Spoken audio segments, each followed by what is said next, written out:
அனைவருக்கும் வணக்கம். Welcome to life changing gallery Tamil. கடந்த வாரத்தில் நம்ம சேனலில் அடுத்ததான் உங்களுக்குலாம் என்ன வீடியோ வேணும் அப்படின்னு நம்ம சப்ஸ்கிரைபர்ஸ்ட்டை கேட்டிருந்தப்போ மோட்டிவேஷனல் வீடியோ வேணும்னு 60% பேர் ஓட் பண்ணியிருந்தாங்க. ஸோ இன்றைக்கி மோட்டிவேஷனல் வீடியோ தான். எதை பற்றின்னு பார்த்தீங்கன்னா அக்செப்டன்ஸ் பற்றி, அதாவது ஏற்றுக்கொள்ளுதல் பற்றி தான் பார்க்க போகிறோம். ஏற்றுக்கொள்ளுதல் நம்ம வாழ்க்கையில் நம்மளை பெரிய முன்னேற்றத்துக்கு கொண்டு போகும். இப்போது நம்மளை சுற்றியுள்ள சூழ்நிலைகளை நம்ம அப்படியே ஏற்றுக்கொண்டோன்னா மனதளவில் நமக்கு அதை கையாளுறது ரொம்ப சுலபமாயிடும். அதே மாதிரி நம்ம கூட இருக்க மனுஷங்களோ சுற்றியுள்ள மனுஷங்களோ அவங்க குற்றம் குறைகளோட அப்படியே ஏற்றுக்கொண்டோன்னா அவங்கள கையாளுறது இன்னும் சுலபமாக மாறிடும் நமக்கு. அதே மாதிரி உங்களுக்கு யாரையாவது ஏற்றுக்கொள்றதுல பிரச்சனை இருக்கா? கமெண்ட் பாக்ஸில் இப்போவே தெரியப்படுத்துங்க, நம்ம அதை பற்றி பேசலாம். இப்போது பார்த்திங்கன்னா நமக்கு ஏன் அடுத்தவங்களை ஏற்றுக்கொள்வது கஷ்டமாக இருக்குது அப்படின்னு பார்க்கலாம். நமக்கு பிடிச்ச மாதிரி சூழ்நிலை இருந்தால் நம்ம டக்குன்னு ஏற்றுக்கொள்வோம். அதே நமக்கு பிடிக்காத மாதிரி ஒரு நெகட்டிவான சூழ்நிலை இருக்குன்னா ஏற்றுக்கொள்வது கஷ்டமாயிரும். அதே மாதிரி நமக்கு பிடிச்ச மாதிரி கூட இருக்கவங்க சுற்றியுள்ளவங்க நடந்துக்கிட்டாங்கன்னா நம்ம ஈஸியாக ஏற்றுக்கொள்வோம். அதுவே மாதிரி அவங்க நமக்கு பிடிக்காத மாதிரி சில குணங்கள் இருக்குது, அவங்கக்கிட்ட பிடிக்காத மாதிரி நடந்துக்கிறாங்கன்னா நமக்கு ஏற்றுக்கொள்வது ரொம்ப கஷ்டமாயிடும். அதே மாதிரி நம்ம கூட இருக்க மனுஷங்க பார்த்திங்கன்னா குணங்களால் வேறுபடுவாங்க. இப்போ நம்ம கோவப்படுவோம், அவங்க பொறுமையாக இருப்பாங்க. நம்ம அவசரப்படுவோம், அவங்க நிதானமாக ஒரு காரியத்தை செய்வாங்க. இப்படி வேறுபாடுகள் இருக்கும். அப்போ நம்ம அதை ஏற்றுக்கொண்டாதான் சுலபமாக அவங்க கூட நம்ம இருக்க முடியும். அதே மாதிரி நம்ம சுற்றியுள்ள மனுஷங்க மொழியால், மதத்தால், நிறத்தால் வேறுபடுவாங்க. அந்த வேறுபாடுகளை ஏற்றுக்கொண்டால் தான் நம்ம அவங்க கூட சுலபமாக பழக முடியும். இப்போ முதலாவது நம்மளை நாமளே ஏற்றுக்கொள்ள வேண்டியிருக்கு. ஏன்னா நமக்கே நமக்கு மேலே ஒரு கோபம் இருக்கும், நம்மளை நாமளே குற்றப்படுத்தியிருப்போம். அன்றைக்கி நம்ம அப்படி பண்ணியிருக்கக்கூடாது அப்படிலாம் நினைப்போம். அப்போ அதை ஃபஸ்ட்டு ஏற்றுக்கொள்ளணும். அதே மாதிரி கூட இருக்கிறவங்களையும் அவங்க குற்றங்குறைகளோடு அப்படியே நம்ம ஏற்றுக்கொள்ளணும், குண வேறுபாடுகள் இருந்தாலும் கூட. அதே மாதிரி நம்ம மற்றவங்களையும் அந்த நிற வேறுபாடு, மத வேறுபாடோட நிறைய டிஃப்ரென்சஸ் இருக்க தான் செய்யும். எல்லாரும் ஒரே மாதிரி இல்லை மனிதர்கள். அப்போ அவங்கள அப்படியே நம்ம ஏற்றுக்கொண்டாதான் நம்மளால் சந்தோஷமாக இருக்க முடியும். நம்மளை சுற்றியுள்ள எல்லாரையுமே இந்த மாதிரி தான் நம்ம ஏற்றுக்கொள்ள வேண்டி இருக்குது. ஏற்றுக்கொண்டாதான் நமக்கும் சமாதானம் இருக்கும், அவங்களுக்கும் சமாதானம் இருக்கும். அதே மாதிரி நம்ம கண்ட்ரோலில் இல்லாத விஷயங்களை நம்ம ஏற்றுக்கொள்கிறத தவிர நமக்கு வேறு வழி இல்லை. நம்ம கூட இருக்க ஒருத்தவங்க இறந்து போயிட்டாங்கன்னா ஏற்றுக்கொண்டோன்னா தான் நம்மளால் அந்த சோகத்தை கடந்து வெளியே வர முடியும். நம்ம புதுசாக ஒரு ஆஃபீஸில் சேர்றோம் அப்படின்னு பார்த்தீங்கன்னா அந்த இடத்துல நம்ம புதுசாக இருக்கோம் அவங்களுக்கு. அப்போ அவங்க நம்மளை அந்த குரூப்பில் சேர்த்துக்க மாட்டாங்க, தனியாக விடப்படுவோம்.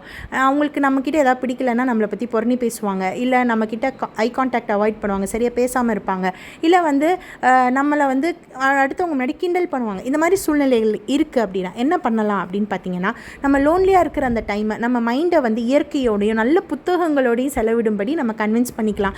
அதே மாதிரி நம்மளை யாரெல்லாம் புரணி பேசுகிறாங்களோ அவங்க எல்லாருமே நம்ம சக்ஸஸ்க்கு நேராக தான் நம்மளை ட்ரிகர் பண்ணுறாங்க அப்படின்னு நம்ம மைண்டை நம்ம கன்வின்ஸ் பண்ணிக்கலாம். அதாவது நம்ம இவங்க முன்னாடி நான் வாழ்ந்து காட்டுவேன் அப்படின்னு சொல்லி நம்ம மைண்டை அந்த இடத்துல நம்ம கன்வின்ஸ் பண்ணிக்கலாம். அதே மாதிரி யாரெல்லாம் நம்மளை கிண்டல் பண்ணுறாங்களோ அவங்க முன்னாடி நம்ம ஹர்ட் ஆகி அப்படியே அழுதுட்டு இல்லாமல் நம்ம மனதை அந்த இடத்துல ஸ்ட்ராங் ஆக்கிக்கிற நம்ம கற்றுக்கணும்.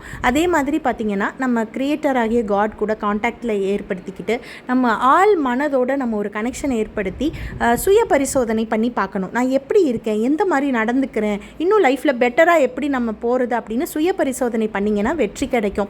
அதே மாதிரி நமக்கு எப்போல்லாம் ரிஜெக்ஷன்ஸ் வருதோ, ஒருத்தர்கிட்ட நீ வேண்டாம் அப்படின்னு ரிஜெக்ட் பண்ணப்படுறோமோ அதை ஓகே, இட்ஸ் ஓகே, பரவாயில்ல அப்படின்னு அக்செப்ட் பண்ணிக்கணும். அதே மாதிரி தோல்விகள் வர்றப்ப இந்த தோல்வியை நம்ம அக்செப்ட் பண்ணால் தான் அடுத்து வெற்றியை நோக்கி போக முடியும். எவ்வளோ மோசமான சூழ்நிலை இருந்தாலும் அதுலேயும் ஒரு நல்லது இருக்கும். ஏதாவது ஒரு சின்ன நல்ல விஷயம் நடந்தால் கூட அதை வச்சு அப்படியே கயிறு பிடிச்ச மாதிரி மேலே ஏறி போக முயற்சி பண்ணணும். எவ்வளோ மோசமான சூழ்நிலையிலையும் நேரத்துக்காக காத்திருந்தீங்கன்னா காலம் கடக்க நம்மளோட மனதில் உள்ள காயங்கள் ஆறும். காலம் மாறுறப்ப நமக்கு நிறைய நல்ல விஷயங்கள் நடக்கும். ஏன்னா நாளைக்கு என்ன நடக்கும்னு யாருக்குமே தெரியாது இல்லையா?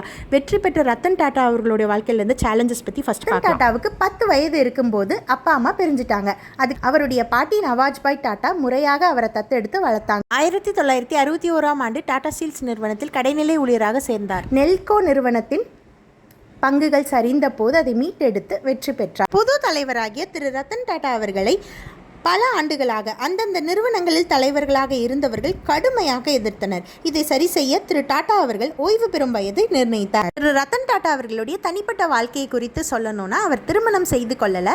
2011 அவர் கொடுத்த பேட்டியில் 4 முறை திருமணம் செய்து கொள்றதுக்கு தயாராகி பின்னர் சில பயங்களால் பின்வாங்கி விட்டதா சொல்கிறாரு.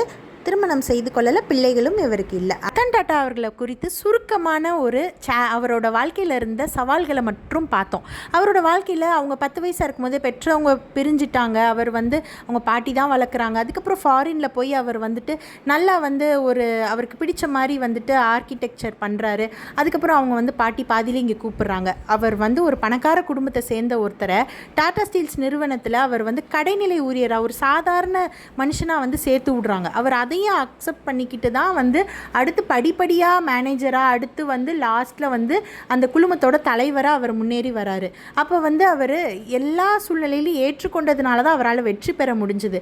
எந்த சூழ்நிலையும் ஏற்றுக்கொள்ள முடியாது என்னால், நான் ஒரு பணக்கார மனிதர், நான் ஒரு குடும்பத்தில் பெரிய இதில் பிறந்தவர், நான்லாம் போய் கடைநிலை ஊழியராக வேலை செய்ய முடியாது அப்படின்னு சொல்லியிருந்தாருன்னா அவர் இந்த நிலைக்கு வந்திருக்க முடியுமான்றது சந்தேகம்தான்.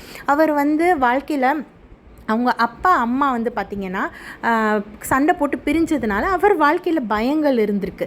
4 முறை திருமணத்துக்கு நேராக சென்று அவரால் அந்த திருமணத்தை செய்ய முடியல. அதனால் தனிமையில் வாடினார். இதுதான் அவரால் ஏற்றுக்கொள்ள முடியல. அவங்க பெற்றவங்களை போகல எங்கே தன்னுடைய வாழ்க்கையும் மாறிடுமோ அப்படின்னு அவருக்குள்ள ஒரு பயம் இருந்திருக்கு. அந்த பயம்தான் அவரை தனக்குன்னு ஒரு திருமண வாழ்வை ஏற்படுத்தக்கூடாதபடிக்கு தடையாக இருந்திருக்கு. அப்போது அவரோட வாழ்க்கையிலே பார்த்திங்கன்னா 2 உதாரணங்கள் நமக்கு கிடைக்கிது. ஒன்று, அவருடைய கரியரில், அதாவது அவருடைய ப்ரொஃபஷ்னல் விஷயத்தில் அவர் இவ்வளோ தூரம் வெற்றி அடைஞ்சதுக்கு காரணம் எல்லா ஏற்றத்தாழ்வுகளையும் அவர் ஏற்றுக்கொண்டார். பிஸ்னஸில் எல்லா சூழ்நிலையிலையும் அவர் தைரியமாக இருந்ததுனால தான் அந்த ஏற்றுக்கொள்ளுதல் தான் அவரை வெற்றிக்கு நேராக கொண்டு போயிடுச்சு. தனிப்பட்ட வாழ்க்கையில் தனக்கு சின்ன வயசில் தன் தாய் தகப்பனால் நேர்ந்த கசப்பான சூழ்நிலைகளை ஏற்றுக்கொள்ள முடியாததுனால தான் அவரால் தனக்குன்னு திருமண வாழ்வை ஏற்படுத்தி கொள்ள முடியல, பயங்கள் ஏற்பட்டுச்சு.